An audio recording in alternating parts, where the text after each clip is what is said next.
Hello everyone, इस video में हम कक्षा 6 विषय हिंदी की कार्यपत्रक 16 करेंगे। तिथि है इसकी 31 अगस्त 2021 और इस कार्यपत्रक को शुरू करने से पहले प्लीज़ हमारे चैनल माइंड बूस्टिंग क्लासेस को ज़रूर सब्सक्राइब कर दीजिए। तो आइए शुरू करते हैं आज की वर्कशीट। प्यारे बच्चों, आज हम लेखिका कृष्णा सोबती द्वारा लिखा पाठ 2 बचपन का अगला भाग पढ़ेंगे और जानेंगे कि लेखिका को बचपन में चॉकलेट के अलावा और क्या क्या खाना पसंद था। तो चलिए पढ़ते हैं।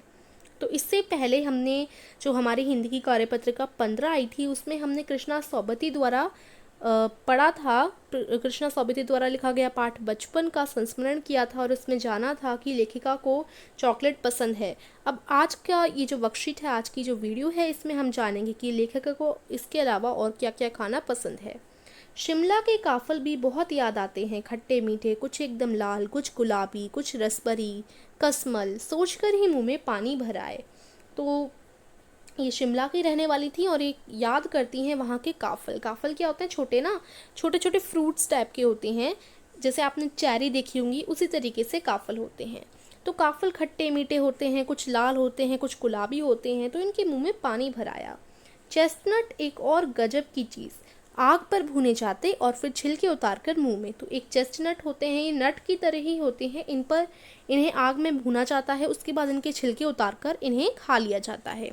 चने जोर गरम और अनारदाने का चूर्ण। तो हाँ, चने जोर गरम की पुड़िया तो तब थी, वह अब भी नज़र आती है। तो चने जोर गरम, ये पुड़िया वो बात कर रही हैं, चने जोर गरम की पुड़िया की बात कर रही हैं, जो कि अभी भी मार्केट में दिख जाती है, पहले भी थी। पुराने कागज़ों में बनाई हुई इस पुड़िया में निरा हाथ का कमाल है। नीचे से तिरछी लपेटते हुए ऊपर से इतनी चौड़ी कि चने आसानी से हथेली पर पहुंच जाएं। तो चने जोर गरम की पुड़िया कैसे होती है? कौन शेप की होती है, इस तरीके से होती है, कौन शेप में बनाते हैं, ठीक है, ये होती है पुड़िया। और ऊपर से इतनी चौड़ी होती है कि आराम से चने हाथ में आ जाते हैं। एक वक्त था जब फिल्म का गाना चना जोर गरम बाबू मैं लेकर आया मज़ेदार चना जोर गरम उन दिनों स्कूल के हर बच्चे को आता था। तो ये अपने बचपन की बात कर रही हैं कि तब एक ऐसा वक्त था कि फिल्म चल रही थी, कोई फिल्म का गाना था, चना जोर गरम बाबू मैं लेकर आया मज़ेदार चना जोर गरम। तो ये एक गाना था जो कि उन दिनों इनके स्कूल में हर बच्चे को आता था। कुछ बच्चे पुड़िया पर तेज मसाला भुरकवाते, पूरा गिरजा मैदान घूमने तक यह पुड़िया चलती, यानी पुड़िया को खाते खाते ही पूरा गिरजा मैदान घूमती थी। एक एक चना पापड़ी मुंह में डालने और कदम उठाने में एक खास ही लय रफ्तार थी। तो बहुत मज़ा आता था। छुटपन में हमने शिमला रिज पर बहुत मज़े किए, घोड़ों की सवारी की है। शिमला के हर बच्चे को कभी ना कभी यह मौका मिल ही जाता था। तो अब यहाँ पर ये बात कर रही हैं जब छुटपन में इन्होंने शिमला के रिज पर बहुत मज़े किए हैं, घोड़ों की सवारी की है, तो शिमला के हर एक बच्चे को घोड़ों की सवारी करने का मौका तो मिल ही जाता था। हम जाने क्यों घोड़ों को कुछ कमतर करके समझते, उन पर हंसते थे। तो ये लोग क्या करते थे? घोड़ों पर हंसते थे। ननिहाल के घोड़े खूब हष्ट पुष्ट और खूबसूरत, उनकी बात फिर कभी। तो यहाँ पर वो बताती हैं जो ननिहाल के घोड़े हुआ करते थे वो बहुत हष्ट पुष्ट हुआ करते थे और खूबसूरत हुआ करते थे, उनकी बात फिर कभी। तो आइए, ये हमने पढ़ा। अब इसके प्रश्न उत्तर करते हैं। प्रश्न 1 है, खाने की किन किन चीज़ों को सोचकर ही लेखिका के मुंह में पानी भर आता है? तो देखिए, इस प्रकार से यहाँ से हम इनका आंसर करेंगे। प्रश्न 1 था, खाने की किन किन चीज़ों को सोचकर ही लेखिका के मुंह में पानी भर आता है? तो इसका उत्तर हो जाएगा काफल, चेस्टनट, चने जोर गरम और अनारदाने का चूर्ण। तो यही सारी चीज़ें थी जिन्हें सोचकर ही लेखिका के मुंह में पानी भर आता है।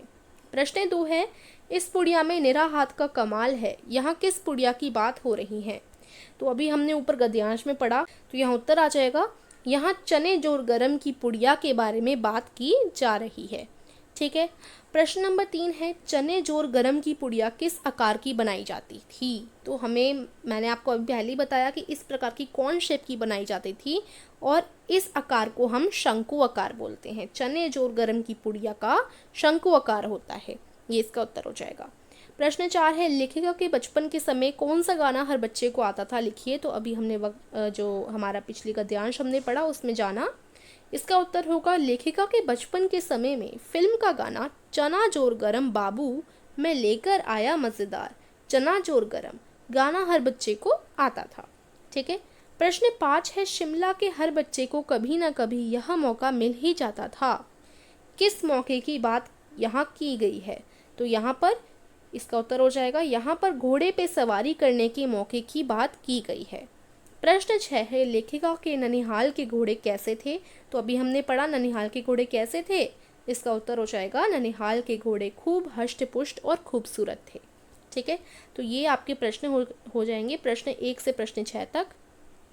ठीक है, अब पीछे चलते हैं। यहाँ पर देखो मैंने सारे प्रश्न आपको कंप्लीट करवा दिए हैं। अब यहाँ पर आपकी एक गतिविधि दी गई है। इस गतिविधि में आपसे पूछा गया है, क्या आपने कभी किसी घोड़े, हाथी या ऊंट आदि की भी कभी सवारी की है? तो बताइए आपका अनुभव कैसा रहा। ये देखिए, तो ये क्वेश्चन है गतिविधि का। कभी आपने घोड़े की, हाथी की या ऊंट की सवारी की हो तो आप बताइएगा कि आपका जो अनुभव था वो कैसा रहा। तो देखिए इसका उत्तर हम कैसे करेंगे। इस प्रकार से इसका उत्तर हो जाएगा, हाँ मैंने एक बार ऊंट पर सवारी की थी। उसकी पीठ बहुत ऊंची थी और बीच बीच में ऊंट बार बार पेड़ों की पत्तियां खा रहा था। ऊंट की सवारी करते हुए मुझे सारे लोग जमीन पर चलते हुए चींटी समान लग रहे थे। ठीक है, तो इस प्रकार से आप इसका आंसर लिख सकते हैं, या कभी भी आप अपना एक्सपीरियंस लिखिएगा कि आपने ऊंट की है या घोड़े की है या किसी और जानवर की है, और अपना अनुभव यहाँ पर शेयर कीजिएगा। तो यहीं पर ये जो आपकी वर्कशीट है वो फिनिश होती है, और आई होप आपको वर्कशीट समझ आई होगी। अगर आपको वर्कशीट अच्छी लगी तो वीडियो को लाइक कीजिए और ज़रूर चैनल को सब्सक्राइब कीजिए। Thank you.